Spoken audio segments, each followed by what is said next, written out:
Hello everybody, I want to talk about Warhammer 40,000 today, not Kill Team. Specifically, the chapter approved books, both the Grand Tournament Pack and the updates to points. Let's see. So I think all of the actually interesting points updates have been revealed, not leaked, revealed by Warcom already. They had the biggest one, which was the minus 50 to the Tesseract Vault, which my understanding makes that still completely unplayable. They also lowered the cost of things like the Monolith, like a lot of the big points drops were for the Necrons there. Before they did that, because obviously I've had these for a little bit of time now, hopefully I'll show it on screen. I actually went through and listed down all of the actual changes. It's very interesting. Okay, so right, what is this video? Well, I'm a beginner, so I can't tell you anything you don't already know about these. I'm literally just editorializing my thoughts for a video, because I'm excited to play some 40k, and obviously these are now how 40k is going to be played. Let's talk about that, because so these are tournament missions, and they are, it turns out, the most played missions from, a while ago GW did that little survey. It was this year? Last year? It was last year now. And the most played mission type is casual match play, which is exactly this. It could also be from the core book, but whatever. I mean, this is the new stuff to play. And they do have new mission layouts, so that's cool. And I don't know, I just wanted to talk about it, because as you might have seen on my channel, I'm posting a lot of polls trying to figure out which factions I should collect and play and like main, because that's something I need to think about. And so as I'm thinking about that, obviously I'm factoring in all of these things, because there is a part of me that wouldn't mind having a good faction, not just aesthetically but also in the game, so that I can win games. But I also don't want it to be the best faction, because then people feel that's broken, blah blah blah. So let's talk about the points drops. When I see a points drop as a new player, I think GW has seen that this was overcosted or just not used, and is now encouraging people to use it, or bringing it in line to where it should be. Which means logically I should go out and buy each model, unit, whatever, that has had a points decrease, because clearly GW knows what they're doing. And that's like, I know that is very flawed logic for obvious reasons, but that's kind of what I'm viewing it as. And so when I view all of the points drops, as mentioned, the Necrons seem to have lots of points decreases. And it's like, oh wow, maybe I should go play them. And then who has the most points increases? I believe that is Orcs. And recently I've been thinking maybe Orcs are something that I should play. But seeing them get all the nerfs recently in the data slate, and now the points increases, I'm kind of like, maybe not. Also, I've got to say with Orcs, I don't really want to paint a big horde, and if I were to play Orcs, it would almost certainly be a speed war that comes in the thing, the Vigilus Crusade thing, the Crusade book. I'm not sure what they're actually called. The narrative book. It's a detachment of renown. That sounds right. And I would probably want to play them. But then I also know that GW has restricted the number of buggies you can take. So I'm not quite sure how that works. Anyway, so lots of things to think about when it comes to points drops. Is this one? Yes, this is the one. So that's kind of points drops done. Lots of things to think about.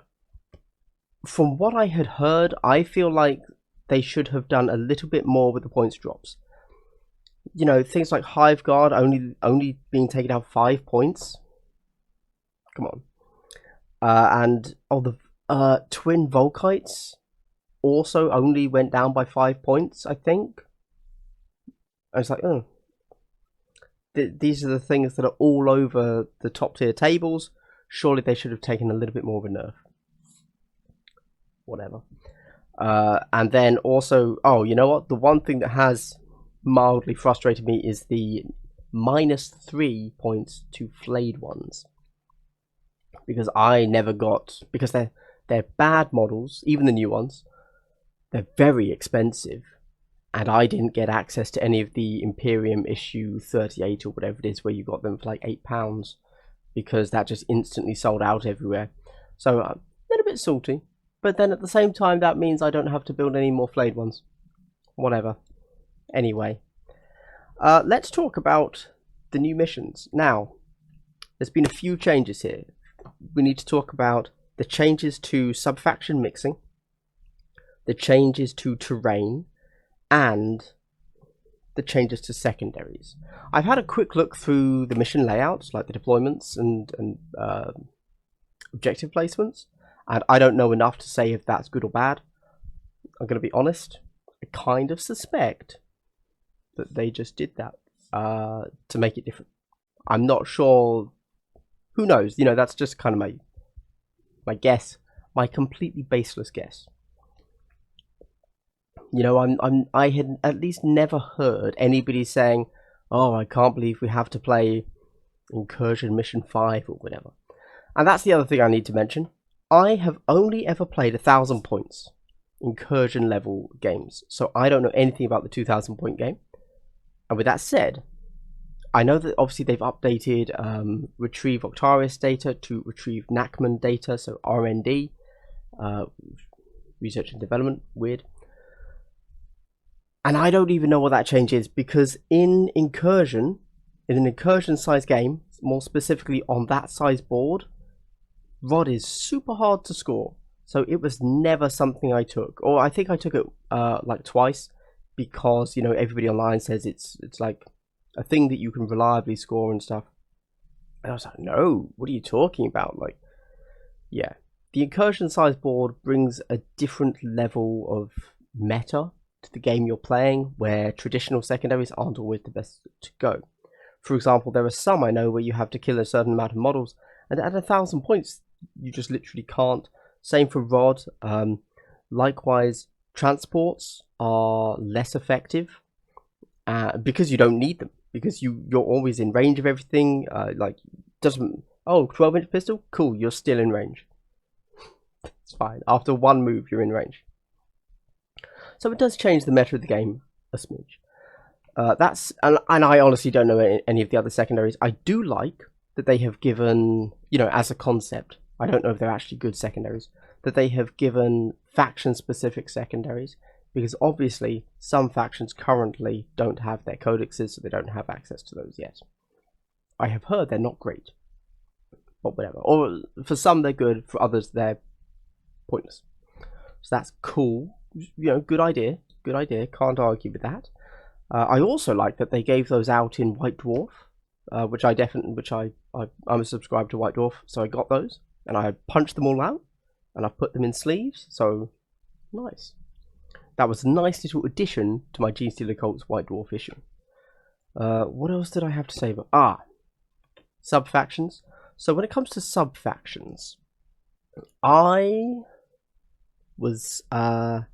don't want to say I didn't get it, but I didn't really understand what the point of it was, just because I don't know enough to know if that's something top tables are doing. I already know that if you play Marines, you can't do that without losing the subfaction ability, so you don't do it. You know, you can't mix Ultramarines and Blood Angels in the same army. And then I believe it was possible to do it with Dark Eldar or something. And the way it's worded is that if you can only have any units that have the same selectable keyword must have the same keyword that you change it to. So if you have a bunch of I'm trying to think, Cadians, if you have a detachment of Cadians, what you could do currently is have one detachment of Cadians and then another detachment of Valhallans, right? Cool, easy peasy. Now, you cannot do that. They all have to be Cadians, even though they are in a separate detachment. There you go. And there are a few exclusions to this, so you can still run Chaos Demons without breaking the entire army, and Knights and stuff. Nice. So that's fine by me, because that is how I would always run something. Because I don't know if there's like some super hot broken thing. So it's not really that big of a deal to me. There was a little bit of a fear at first that, for example, they would have worded it in such a way that you could no longer take Scions with Imperial Guard. But again, they have different selectable keywords, not the same selectable keywords, so it's fine. Oh, okay, and then terrain. Now, this was actually the change that I was most excited about, so I probably should have started this video with it. Terrain is changing so that so basically now on a terrain board, on a board, you will be able to remove. I think you still have to place it in your deployment zone, or at least touching your deployment zone. Can't quite remember. So you could take a fortification detachment with a fortification, and you still have to place it over 3 inches from another piece of terrain.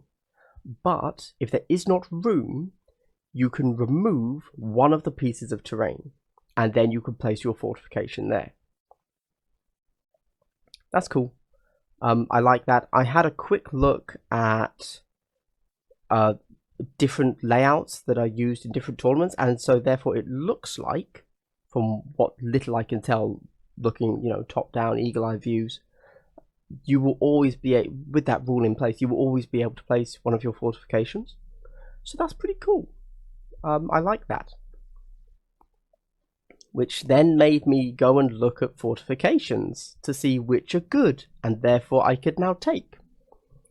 I know that a while ago, it was Jack Harper, I can't remember who, he took in a very specific pack, he took the Battle Sanctum with the Sisters of Battle, because he was able to place that on that table, and due to some weird jank there, I don't know what it is, he won, and he said it was partly because of the Battle Sanctum. Also, probably his overwhelmingly high skill at the game, if I had to guess there. So obviously, some pieces of terrain do have a positive effect on your army. But man, as I am reading the fortifications, there is nothing I want to take. Or if there is, I wouldn't really want it in my side of the board. Or in my deployment zone. I'd be looking at it like, oh, this is pointless. I would like it if I could place it anywhere on the board. If it's like the Noctilith Crown and you can place it halfway up the board, in the middle of the board or something, or near a forward objective, that's like, oh yeah, okay, that sounds really cool. But when it's just, oh, this is fully in my own deployment zone. Clearly I'm just not a good player, so I don't really know what to do with that. But yeah, and that's it. There you go. Everything else, as I say, like there's really nothing I can tell you in here that you can't see on Warcom. And so this has just been a little bit of me thinking about the game of 40k. And it was just meant to be a little chat as I continue to consider what exactly I'm doing with my 40k armies. Up next, I'm playing some Incursion, which hopefully you'll see that as a battle report soon.